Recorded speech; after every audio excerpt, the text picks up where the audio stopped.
Welcome. I wanted to do a little video about something that is a really big, important part of my life, and that is my movement ritual. It's basically something that I started in 2022. I slowly started to change my relationship with my body, with exercise, with food, and it's been slowly evolving and progressing from there.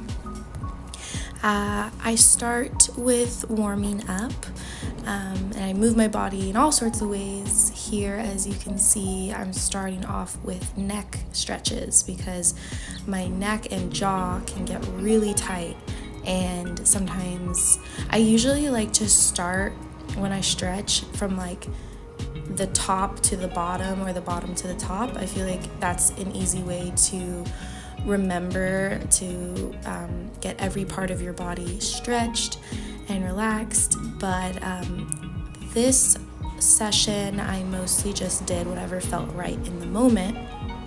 I do static and dynamic stretches. So static stretching is when you hold a pose for an amount of time. I usually hold my stretches for about 40 seconds if it's a static stretch, and for dynamic stretching, which is more you move as you do the stretch, it's a lot more fluid. Those I will do maybe 10 repetitions of. And yeah, I just move into poses that feel good to me.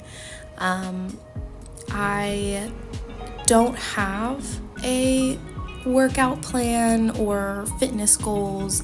I move for the sake of movement, and that was a really radical difference and change in my life from how I used to view exercise and yeah, fitness in general. It was so, first of all, social media fueled.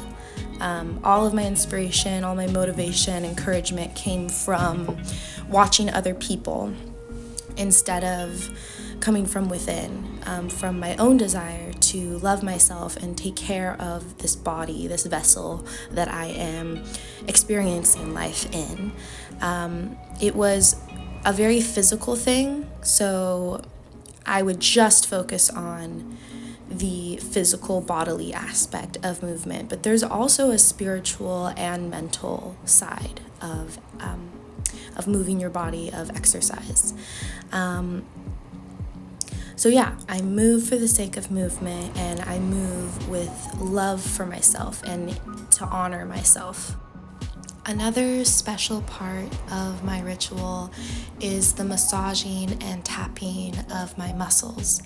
It really helps me care for my fascia, which is a thin layer of tissue that surrounds all of your muscles and is completely connected. So the fascia that surrounds the muscles in your shoulders is eventually connected to the fascia that surrounds the muscles of your little left pinky toe. It actually kind of reminds me of mycelium, which has to do with mushrooms. It's a network of growth beneath the soil, and it is used to send communication messages. Trees can use mycelium to send messages to each other.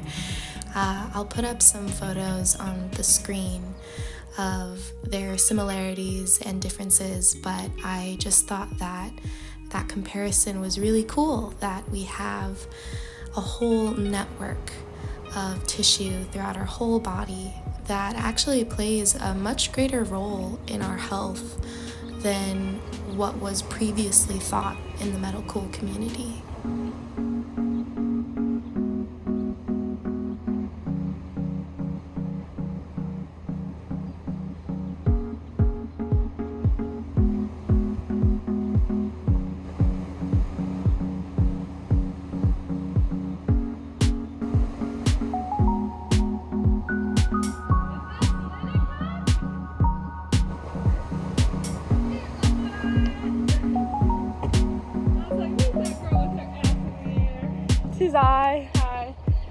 Hi, pretty girls. Look, I gave her those things too. We're going on our wave check walk. Wave check. Wave check. Really good on you. How's my baby ass? She's like, my sister. Yeah, You have this video. my leg is clean. I just showered. Mine are not. So basically, I went to FedEx, right, to drop off the package, and Hunter, Right? Me too. so you can eat eggs with us now? Yes. Oh, yay! So yeah. Kira's Wow, that's like pretty hard. Yeah. Okay, I gotta go.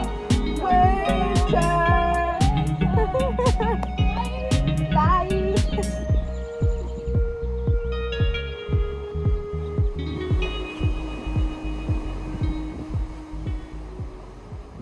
My sessions always involve my body as a whole rather than a focus on a particular body part or muscle group. I don't have a leg day or back day or anything like that. Each muscle in my body is designed to move in harmony with every other muscle. And so when I move, I think of them all as connected.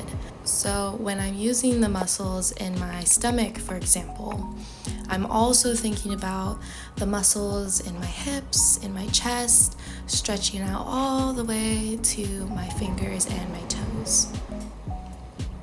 I think of my body as a whole, a fluid whole, instead of parts.